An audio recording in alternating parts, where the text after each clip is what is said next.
یہ تو کل ہی پتہ چلے. مزمل صاحب جو جنرل الیکشن تھا اس میں ایک سلوگن تھا پاکستان کو نواز دو، جو اس وقت پی ایم ایل این کا ووٹر ووٹ ڈالنے جا رہا تھا وہ اس سینس کے ساتھ جا رہا تھا کہ نواز شریف صاحب وزیر اعظم بنیں گے، یہ جو ووٹ ہے نواز شریف صاحب کو بطور وزیر اعظم اقتدار میں واپس لانے کے لیے ہم ڈالنے جا رہے ہیں، کیونکہ یہ سلوگن تھا. کیا ابھی بھی آپ کو لگ رہا ہے نواز شریف صاحب ویسے ایکٹیو نہیں ہے تو پی ایم ایل این کا جو کور ووٹر ہے وہ متحرک ہوگا اسپیسیفکلی اس حوالے سے اگر میں پوچھوں تو؟ جی ہوگا، مجھے نہیں لگتا کہ نہیں ہوگا.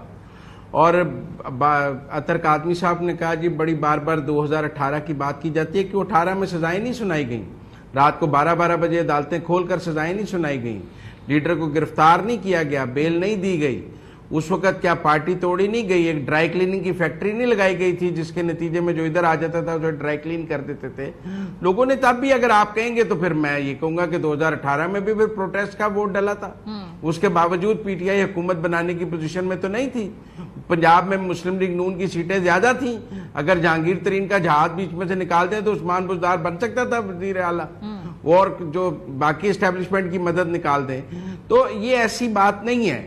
میں یہ پوائنٹ کہنا چاہ رہا ہوں کہ جب عمران خان اپنی چھوڑی ہوئی نشست 2018 میں دوبارہ نہیں جیت سکی P T I, Fawad Chaudhry جو ان کے لیڈنگ چیف منسٹر کے لیے رنر تھے وہ نہیں جیت سکے تھے، شاہ محمود قریشی ایک آزاد سے ہار گئے تھے. تو ضمنی انتخابات جو ہیں ان کو آپ نیشنل انتخابات کے کمپیریزن میں نہیں دیکھ سکتے. ایک بات ہے مزمل صاحب، آپ نے بات چونکہ میں یہ کیونکہ ابھی ضمنی انتخاب کا جو کنٹینیوٹی ہے سر، یہ کنٹینیوٹی کے کانٹیکس میں سوال امپورٹنٹ ہے. کیا اس وقت نشستیں جیتنا پی ایم ایل این کے لیے ضروری ہے نفسیاتی، سیاسی، پولیٹیکل اور بیانیے کے حساب سے؟ نہیں، کیونکہ اس سے حکومت تو نہیں بدلتی. فرض کر لیں اگر وہ نشستیں ہار بھی جاتی ہیں تو حکومت اخلاقی طور پہ آپ ضرور یہ بات کر سکتے ہیں، لیکن ان کا اقتدار خطرے میں نہیں ہے ان سیٹوں کی وجہ سے. ان سیٹوں کی وجہ سے کوئی سیاسی بساط بدل نہیں جانی ہے، کوئی ایسی ایکویشن نہیں چینج ہو جانی ہے. آپ کہیں گے کہ کل جناب اگر یہ سیٹیں وہ ہار گئے تو ان کی میجورٹی ختم ہو جائے گی، ان کا اقتدار خطرے میں پڑ جائے گا، پنجاب کی چیف منسٹری چلی جائے گی، وزارت عظمیٰ خطرے میں پڑ جائے گی.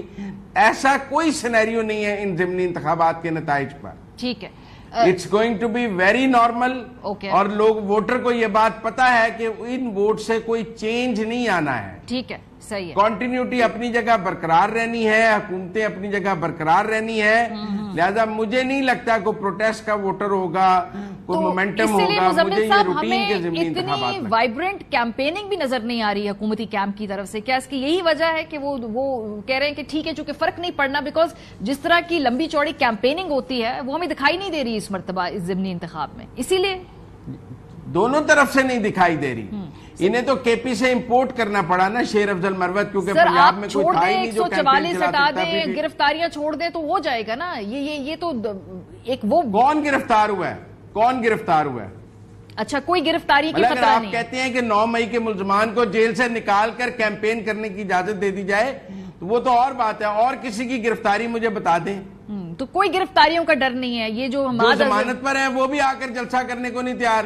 میرا مطلب ہے کہ آپ وہ بات کریں جو حقائق پر ہو. آپ بتائیں کون گرفتار ہوا ہے؟ گرفتاریاں کے ڈر سے جو قیادت نہیں آ رہی ہے اطہر کاظمی صاحب. نہیں، اب کسی کو ڈر ہی پڑ گیا ہے کہ میں چور ہوں تو ہم اس کے کیا کہہ سکتے ہیں؟ میرا مطلب دہشت گرد ہوں. ڈر کا علاج تو کسی کے پاس نہیں ہے. میں تو فیکچوئل بات پوچھ رہا ہوں کہ اس ضمنی انتخابات کی مہم میں کون گرفتار ہوا ہے. ٹھیک ہے سر. اطہر صاحب، گرفتاریاں نہیں ہوئی ہیں کیونکہ مروت صاحب جب آتے ہیں پنجاب میں تو وہ جلسے کرتے ہیں، وہ گرفتار نہیں ہوتے. یہ گرفتاریاں کیا صرف پنجاب کے لیڈرز کے لیے ہے پی ٹی آئی کے؟ کیونکہ وہ نظر نہیں آتے ہمیں. کیا ان کو زیادہ خطرے ہیں اور جو باقی صوبوں سے آنے والی قیادت ہے ان کو کوئی خطرہ نہیں؟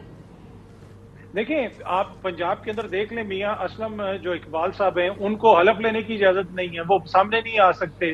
حماد اظہر کے اوپر جو ہے کہا جا رہا تھا کہ جناب 51 مقدموں میں اس کو کیسے ضمانت مل گئی. بڑا کوسچن یہ ہے کہ اس کے اوپر 51 مقدمے کیسے ہو گئے.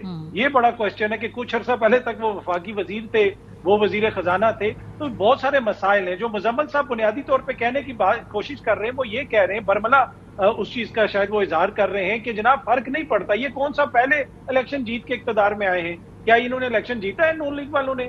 انہوں نے تو تاریخ کی بدترین ان کو شکست ہوئی ہے. لاہور جیسے شہر کے اندر جو ان کی حالت ہے وہ سب کے سامنے ہے. الیکشن تو یہ نہیں جیتے, الیکشن تو وہ جماعت جیتی جس کے پاس سمبل ہی نہیں تھا.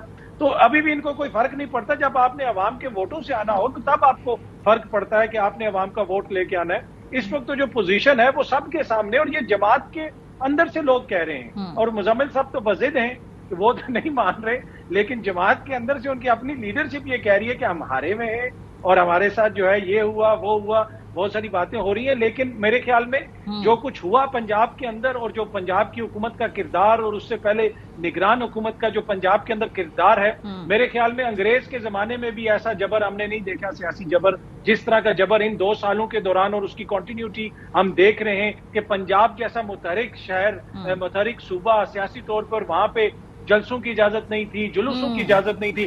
کتنے جلسے کیے پی ٹی آئی نے لاہور کے اندر, مجھے بتا دیں مزمل صاحب, کیا انہوں نے کتنی درخواستیں انہوں نے دی؟ کسی درخواست کے اوپر اجازت نہیں ملتی تھی. کیا ایسے الیکشنز ہوتے ہیں؟ تو میرے خیال میں جو کچھ ہوتا ہے وہ قوم دیکھ رہی ہے, پر کل جو لوگ نکلیں گے ونس اگین ووٹ ڈالیں گے, ہو سکتا ہے اتنی بڑی تعداد میں نہ نکلیں, لیکن یہ نہیں ہو سکتا کہ لوگ کہیں کہ جی ضمنی انتخاب ہے تو ہم باہر نہیں نکلیں گے. لوگوں نے ایک پروٹیسٹ ووٹ ڈالنا ہے. مزمل صاحب, انٹرنیٹ کیوں بند کر دیا جاتا ہے؟ اب تو خالی 21 حلقے ہیں, چلے کے پی کے اندر پھر بھی صورتحال, پنجاب میں لاہور ہے, قصور ہے وغیرہ, یہ تو مین سٹریم شہر ایسے ہیں کہ جہاں پہ کوئی بازگشت بھی نہیں ہے کہ کوئی اس طرح کی کوئی نفیریس ایکٹیویٹی ہو سکتی ہے. یہ انٹرنیٹ بند کرنے کی ضرورت کیوں پیش آتی ہے آپ کو؟ اس پہ کیا خیال ہے آپ کا؟ دیکھیں, ابھی عطر کاظمی صاحب نے بھارت کی مثال دی تھی کہ بھارت میں اتنے ووٹر ڈال رہے ہیں. بھارت میں دہشت گردی کی وہی صورتحال ہے جو پاکستان میں ہے. بھارت میں فارنرز کو ایسے ہی نشانہ بنایا جا رہا ہے جیسے کل کراچی میں جاپنیز کو بنایا گیا ہے, چائنیز کو بنایا گیا ہے. وہاں جو باجوڑ میں خودکش حملہ ہوا ہے, یا جو لاہور میں ہو جاتا ہے, ہر ملک کے اپنے ڈائمنشنز ہیں, لا اینڈ آرڈر کے حوالے سے, ٹیررزم کے حوالے سے.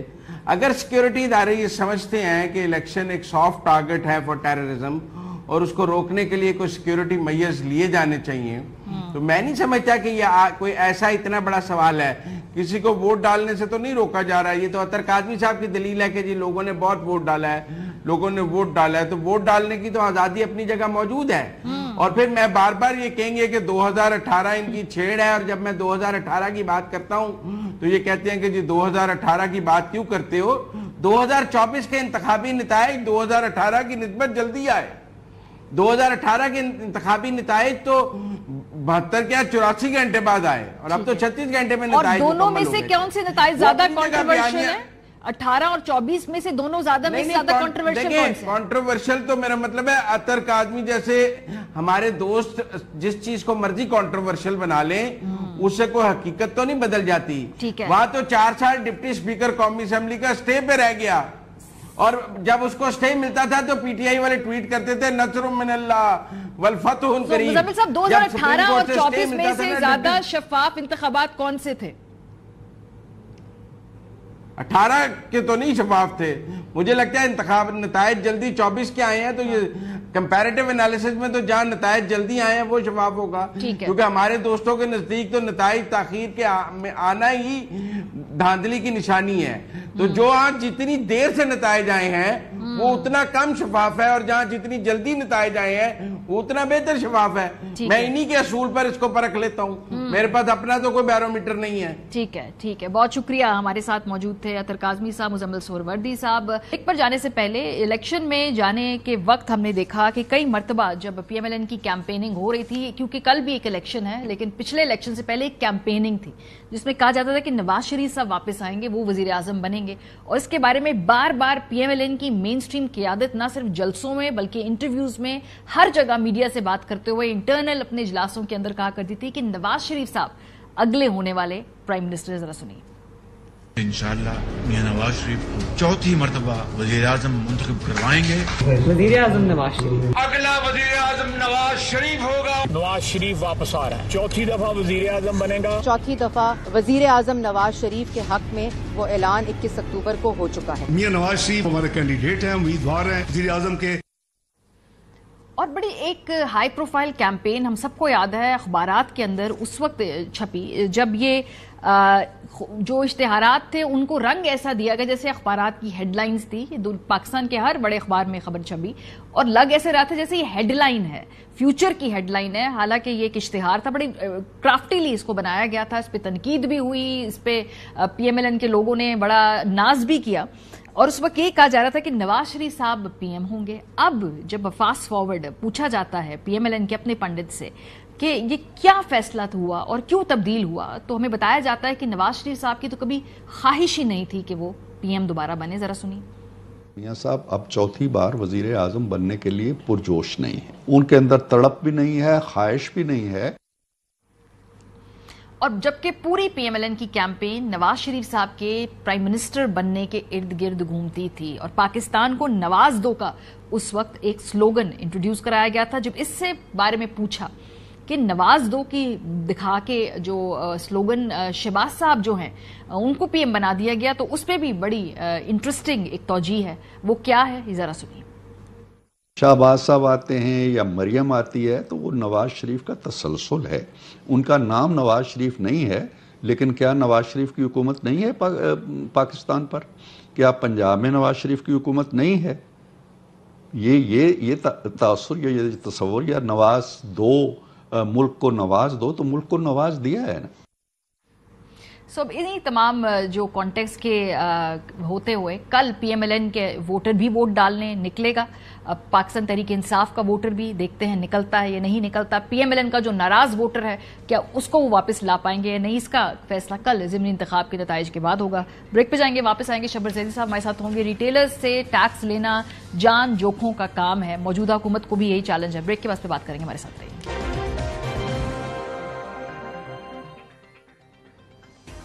ویلکم بیک جی. پاکستان میں اب بچے کو پتا ہے کہ اگر اس معیشت کو آگے سسٹین کرنا ہے تو اس ملک کے شہریوں کو ٹیکس دینا ہوگا. خاص طور پہ اس ملک کا جو ریٹیل سے تعلق رکھنے والا طبقہ ہے وہ ٹیکس نہیں دیتا, اسے ہر حال میں ٹیکس کے نیٹ میں لانا ہوگا. لیکن تشویشناک بات یہ ہے کہ خبر جو سامنے آئی شہباز رانا صاحب نے فائل کی ایکسپریس ٹریبیون میں, اس کے مطابق ابھی تک تاجروں نے عدم دلچسپی دکھائی ہے اس پورے پروسیس کے اندر. یہ خبر کہتی کیا ہے؟ یہ کہتی ہے ایکسپریس ٹریبیون کے سینئر نامہ نگار شہباز رانا کی سٹوری کے مطابق ایف بی آر کی جانب سے ریٹیلرز کو رجسٹریشن کے لیے دی گئی ڈیڈ لائن ختم ہونے میں صرف 2 ہفتے باقی رہ گئے, لیکن ابھی تک 50 سے بھی کم ریٹیلرز رضاکارانہ طور پر رجسٹر ہوئے ہیں. وزیر اعظم شہباز شریف کی ذاتی دلچسپی اور مؤثر کیمپین کے باوجود کم تعداد میں ریٹیلرز کی رجسٹریشن اب تک اس مہم کی ناکامی عیاں کر رہی ہے.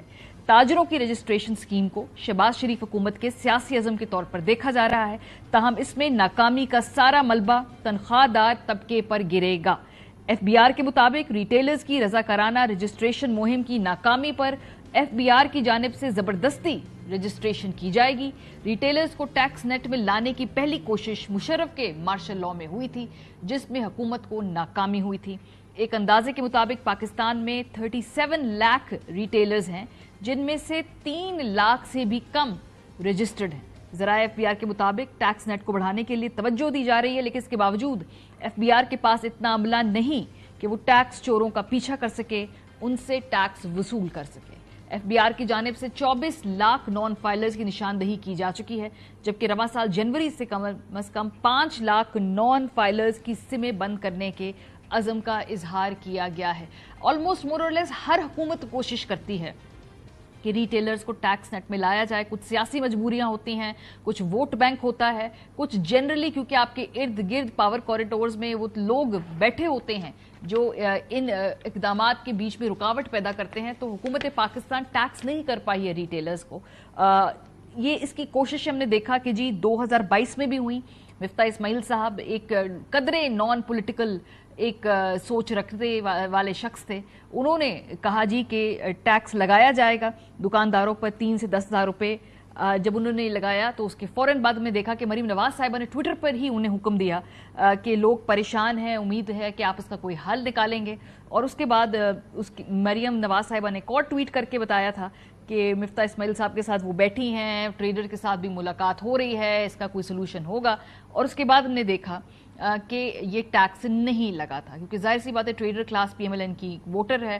اور ایک اور طریقہ کار بھی ہوتا ہے کہ جب یہ ٹیکس لگانے کی کوشش کی جاتی ہے تو پھر ایک تحریک سامنے آتی ہے, وہ تحریکیں ماضی میں بھی ہو چکی ہیں.